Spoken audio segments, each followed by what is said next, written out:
Cardiff, and today I want to talk to you about making your preschool classroom inclusive.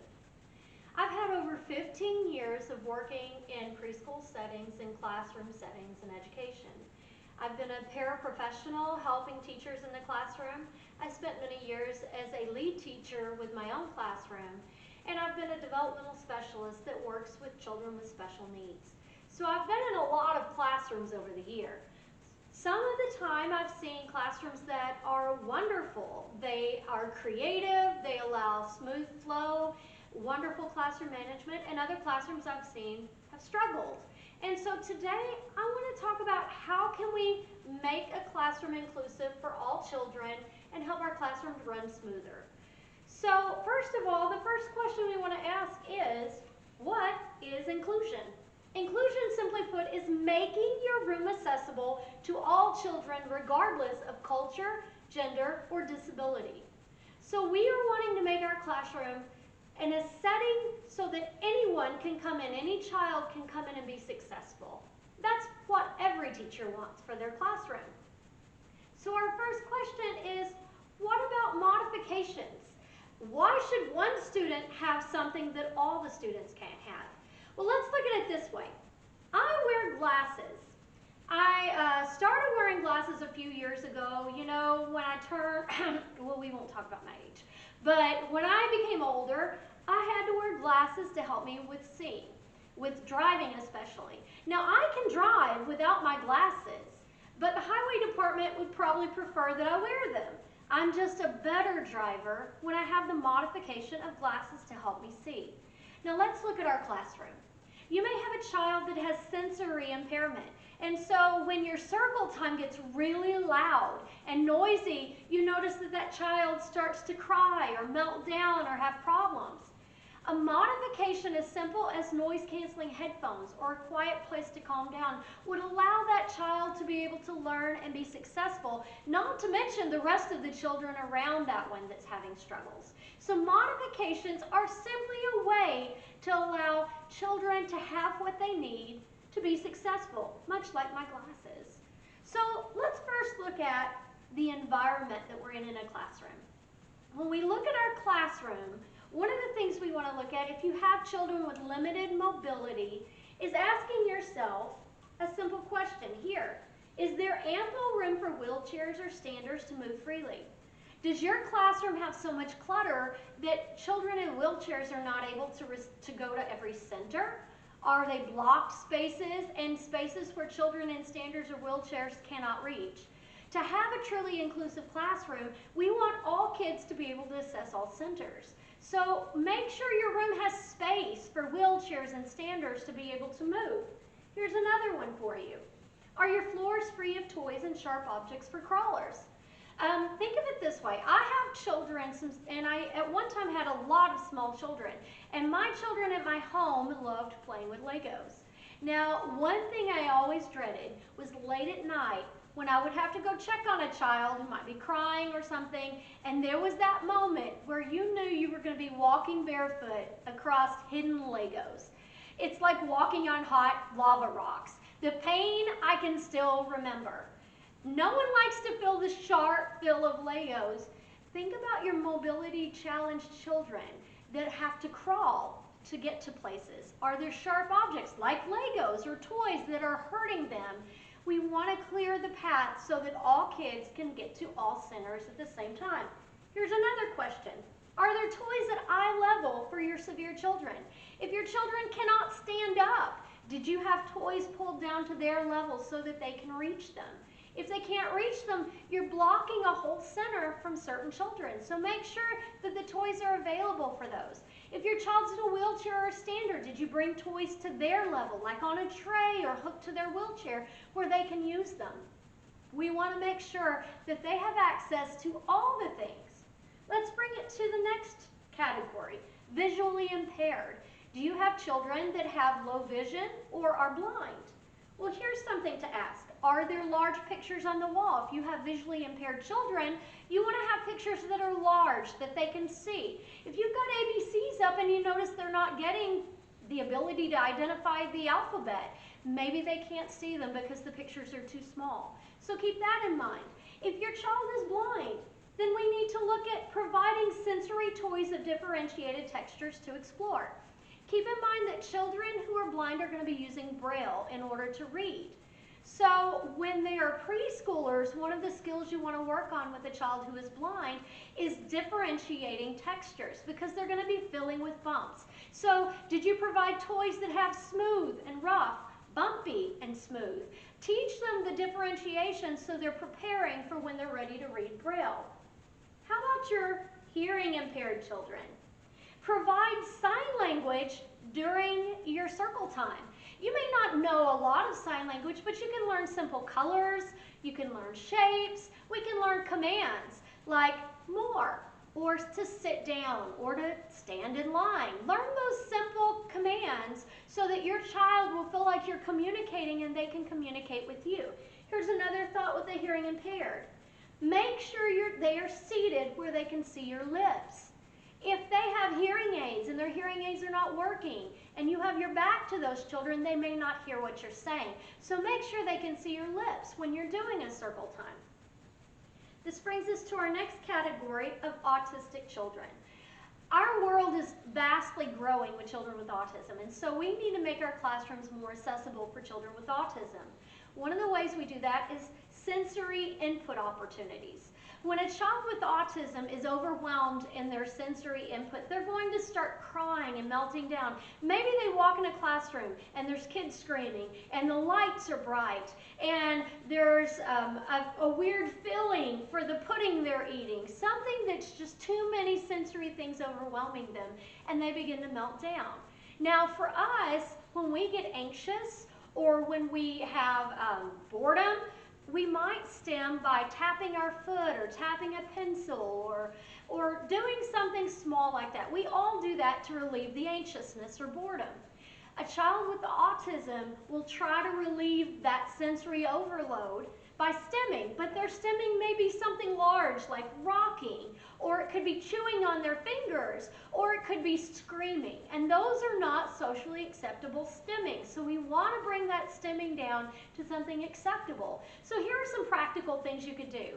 We could provide noise canceling headphones or a quiet place to calm down so that that child can let the sensory input down and relax. Or you could provide something as simple as a weighted blanket so that they feel the pressure. If you don't have a weighted blanket, take a stuffed toy and fill it with beans or rice to give it a little bit of weight. You can put it on their lap when they're sitting so that when they sit at the table, they feel the pressure and they stay in their chair better. Or maybe on their cot when they're sleeping, put it across them. Those are some simple things we can do. Another thing we can do is visual schedules. For a child with autism, they need to know what's happening next. I am very much a planner. I like to know what's coming at me so I can have a plan made to deal with that plan. Now, a child with autism is no different. They want to know what's coming.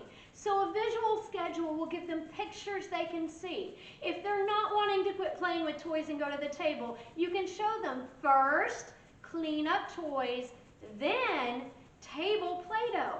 First clean up, then Play-Doh. And it allows them to know something's coming. Another way you can deal with that transition is announcing and giving them 5-minute warnings. 5 minutes until cleanup, 5 minutes, and then 3 minutes until cleanup. Providing an ample warning will allow the kids to know something is coming and I need to prepare myself for it. You can also say, we can do this later. We can do this later. Now it's time to clean up. So these are a few things. So let's take it to our next section, which is going to be circle time. Circle time is the moment that teachers both anticipate and dread. This is the moment where we're going to be teaching our children and putting the content in that prepares them for kindergarten. The only problem is sometimes circle time can become chaotic. So here are some simple steps to help with circle time. First, remember attention span. And it's as simple as 2 to 3 minutes per year of age of child. So if you have a typical 3-year-old, they would be able to sit for circle time and attend for 6 to 9 minutes. That's a typical 3-year-old. Now, keep in mind there may be children with disabilities or delays, such as attention deficit disorder, or maybe they're autistic, or just have a short attention span. And if that happens, then what we need to do is we need to bring it down where they may only be able to stay sitting for 5 minutes. And if that's the case, then we need to make sure that our circle time doesn't go past their attention span. So you're teaching to the youngest or most severe. You may be saying, well, then how do my higher children who are at a bigger level, how are they going to learn if I'm only teaching to a 3-year-old's level? Well, there are some different things we can do for that. The first one is to divide and conquer. If you've got a paraprofessional in your room or a second teacher or co-teacher, one of the things you can do is do your large group activity that incorporates everyone in it. You're teaching your book, you're reading your book, you're doing colors, you're doing shapes, you're doing some basic counting that brings them into it. But then when you notice the kids that are younger are starting to lose attention, you can have your co-teacher or your paraprofessional take them over to a small group session. And in the small group session, they can work on a special activity that reinforces what you were doing at large group. Or you could have your paraprofessional having table toys. If you don't have a paraprofessional, you can place your 3-year-olds at table toys and have them work on reinforcement table toy activities that back what you're doing at group activity. Those are just some ways that you can work within it. Here are some other things you can do. Think about providing defined spaces.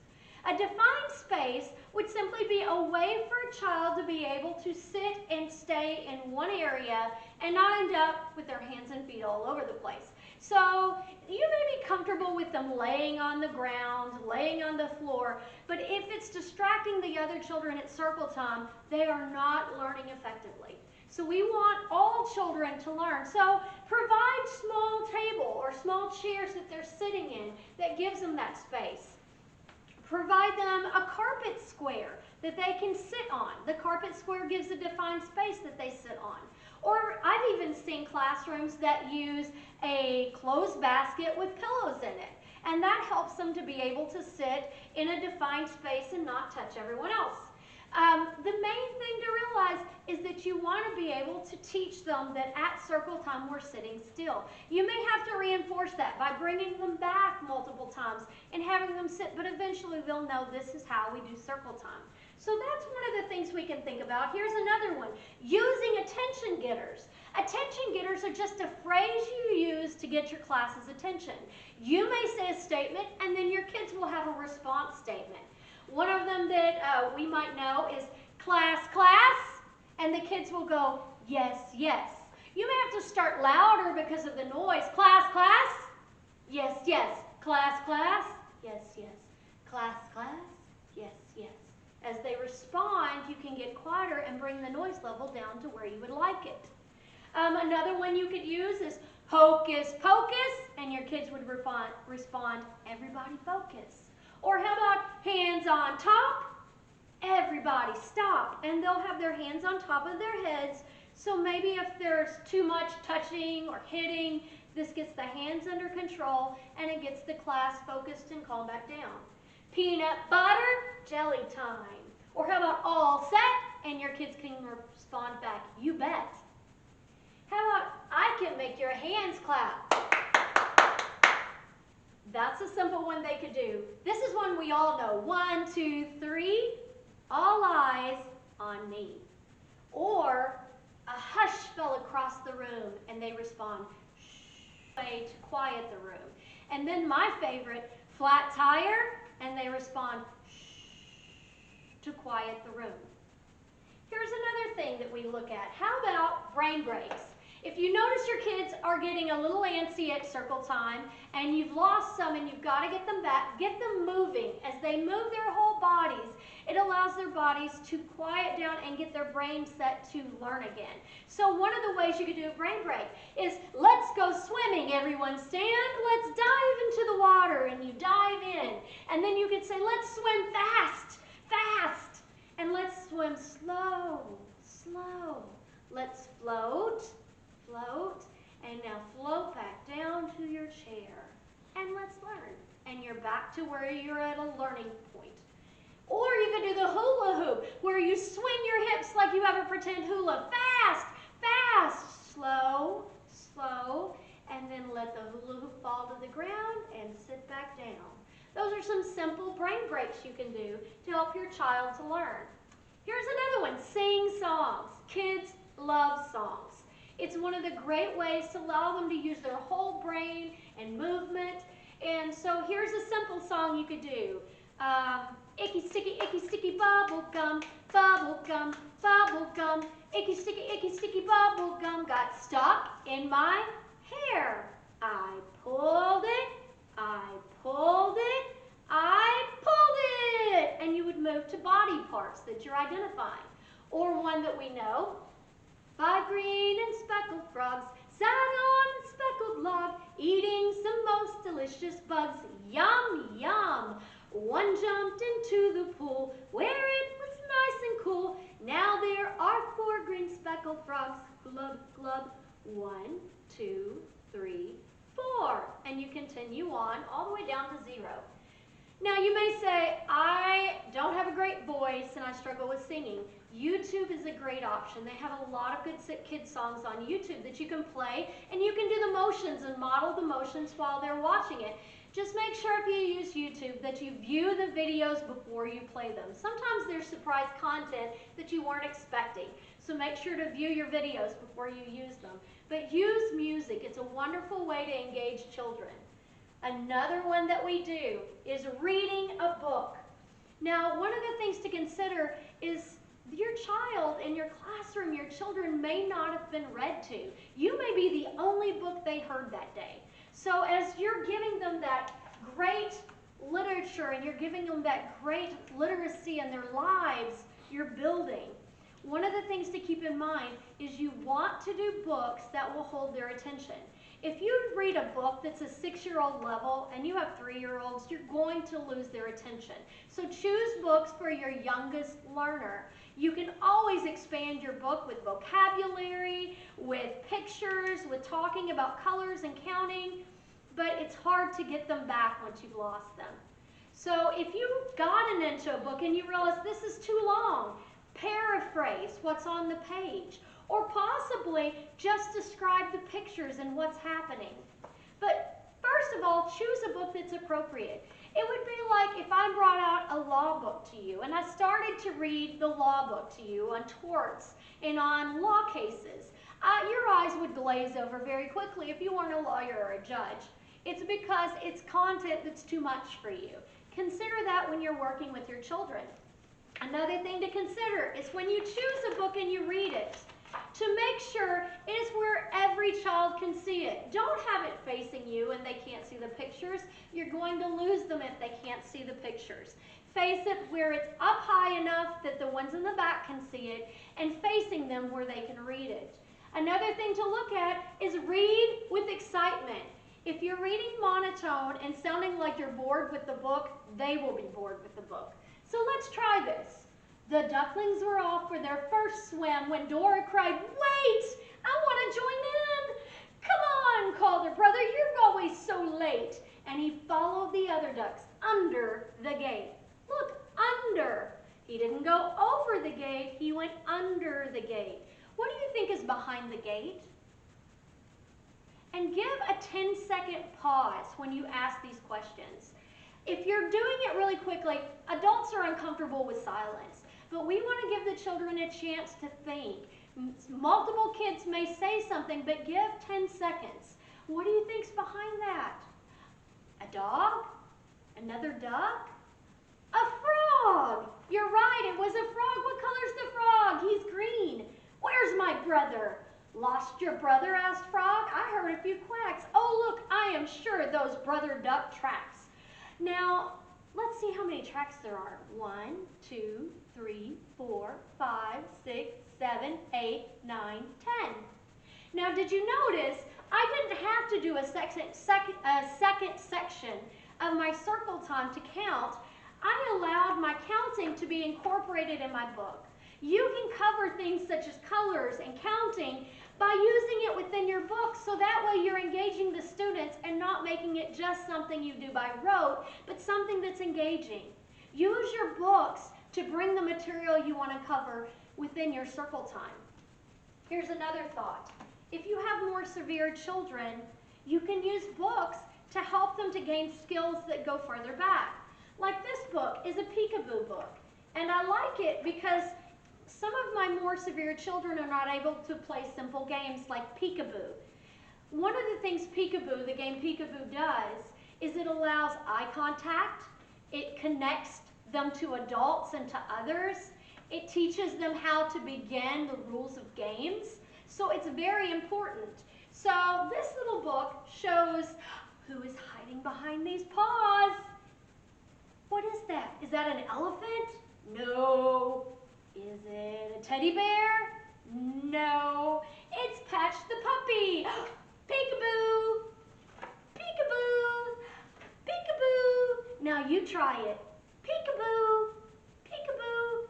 Now, one of the things you're doing is teaching them to play that game, but you're also getting good eye contact. You're teaching them to connect to you.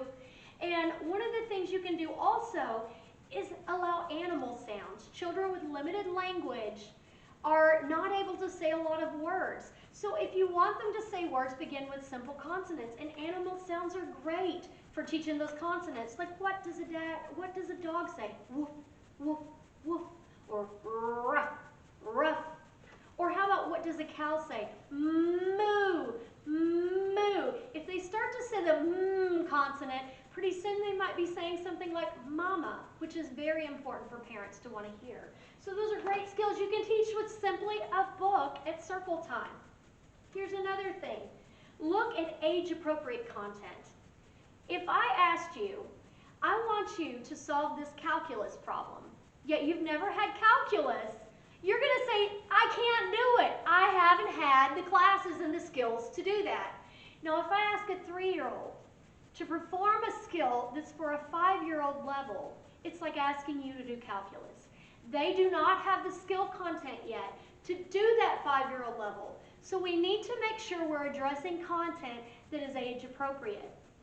For a 3-year-old, asking them to name letters for a typical 3-year-old is not appropriate. They are not at the point where they can. There are some kids that are advanced that can, but most typical 3-year-olds cannot developmentally do that.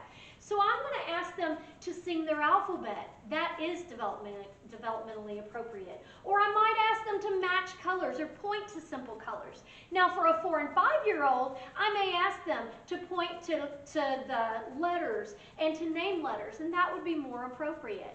Here's another thing. If your child who is 4 or 5 is developmentally delayed, they may not be able to do a skill of a typical 4 or 5-year-old.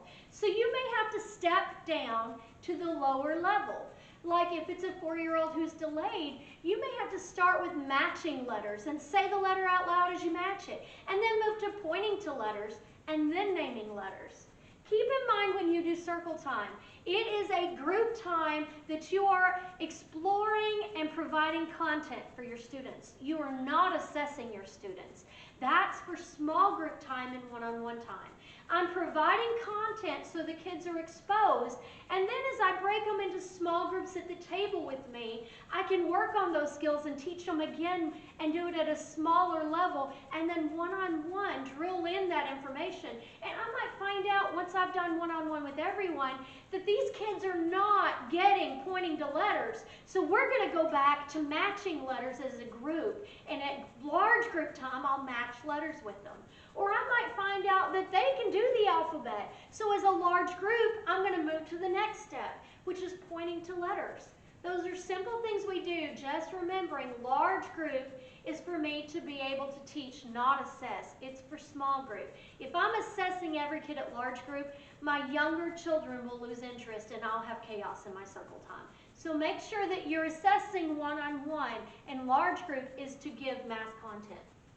The next thing I want you to look at is social skills within centers. Centers are so important for providing social skills for your children. They need to be asked a simple question of, can your child sit at the table? Can they follow directions? Can they interact with others? If children do not have proper social skills by kindergarten, they will not learn once they're at kindergarten. So a lot of kindergarten teachers have mentioned to me, I can teach them letters, but I need you to teach them how to sit, how to be able to learn at circle time, how to follow directions and get in line. Those are the important skills you want your children to learn. Play with them in circle time because you're modeling for them what to do. If a child is fighting over a toy, then you model and you come in and say, oh, look, watch what we do. Can I have a turn when you're finished? Can you say that to him? Can I have a turn when you're finished? You model it so the children can see it. One of the things we love as developmental therapists at inclusion is we go within the classroom and play with the children and model for the teachers in the classroom things that work and how to engage students. And that's what we want you teachers to do, is to engage your students in circle time and in center time and help them with their social skills. Here's another thing that we see a lot: behaviors. Behaviors are a big issue because if you can't have classroom management, you can't teach. So here's some great things to do. Praise positive behavior. If you've got one child sitting really well, but the other one is not sitting, praise the one sitting well. Look how well Jenny's sitting. I love how Jenny's sitting. Yay, Jenny! Oh, Jimmy's sitting now too. Yay, Jimmy! He's sitting. Let's say, yay, Jimmy! Oh, look, Johnny just sat down. I love how you're sitting. Good job, Johnny. And before you know it, your child that is not sitting correctly will start sitting correctly because he wants that praise that the others are getting. Here's another thing to keep in mind. Give two choices you can live with. If a child doesn't want to sit at the table, clean up their toys and sit at the table. Give them two choices, but don't let the two choices be something like either sit at the table or go to timeout. We do not want them in timeout. We want them sitting at the table. So don't make timeout a choice. Make what you want the choice. Like, you can either walk to the table like a turtle or hop like a bunny. Which do you choose? You choose to walk like a turtle or hop like a bunny. Your child may respond, no, I choose to stay here. No, that's not a choice. You can walk like a turtle or hop like a bunny. Now, sometimes they may melt down. If they're screaming and melting down, they're not listening to you. So you need to be able to calm them down so they can hear your choices. Now, if you are upset, they're going to feed off of that. So calm yourself first. So here's something you can do. You'll model for the child. Let's breathe together. And count 1, 2, 3, 4, 5. 1, 2, 3, 4, 5. If you see the meltdown is starting to slow, then you can say, I can see you're really upset. You wanted to keep playing and I asked you to go to the table, and I know that made you mad. But you can play with the toys at a later time. It's time to go to the table, so which do you choose? To walk slow or hop like a bunny? Now, if they're still melting down, then give them a quiet place and say, you can sit over in that quiet place. When you're ready to join us at the table, we'll be happy to have you, but you can sit over there if you want to cry. If you want to be here, you can sit and join with us. And then eventually, most children will follow your choices. Here's something else. Avoid negative statements. Now, keep in mind, children who are younger do not understand negatives. An example would be if I showed you a picture of a girl who's asleep and a girl who's not asleep. And I said, point to the girl who's not asleep. Most younger children will point to the girl who's asleep. They don't understand the not point. Now, if I'm using directions that have a negative, don't run, don't hit, and they are younger or delayed, they may not hear the don't because they don't understand the negative. So I want to make positive statements. I want to say, instead of don't run, walking feet, walking feet. If I said don't hit, I want to say use safe hands. They don't like it when you hit them. It makes them sad. Use safe hands. And I may model gentle hands. They understand I don't like that and that makes me mad or sad. So you can use that and they'll understand better. Another thing is, if they're younger, they may not get stand up, push a chair under, line up by the door. It's 3-step directions, and 3-year-olds are 1-step and 2-step directions. So they may not get all of those directions and you're wondering why they're not lining up at the door. They only heard stand up or stand up, push your chair under. So keep that in mind when you're giving directions. Avoid negatives and use positive statements. Here's the last one. Use lots of positive talk. Kids want 3 basic things in a classroom, and just in general. They want to be loved, they want to be wanted and accepted, and they want to be safe. If they feel like you love them and care about them, they'll want to be in your classroom. If they feel like they're wanted and not just a pesky kid you're wanting to move to another room, they're going to feel like they're part of something. And if they feel safe, that you're not yelling at them or hurting them, they'll feel like they can blossom. So keep in mind, for inclusion, we want those children to feel wanted and loved and safe in our classrooms. If you have any more questions, you can reach me at etardiff, ETARDIFF, @OURSC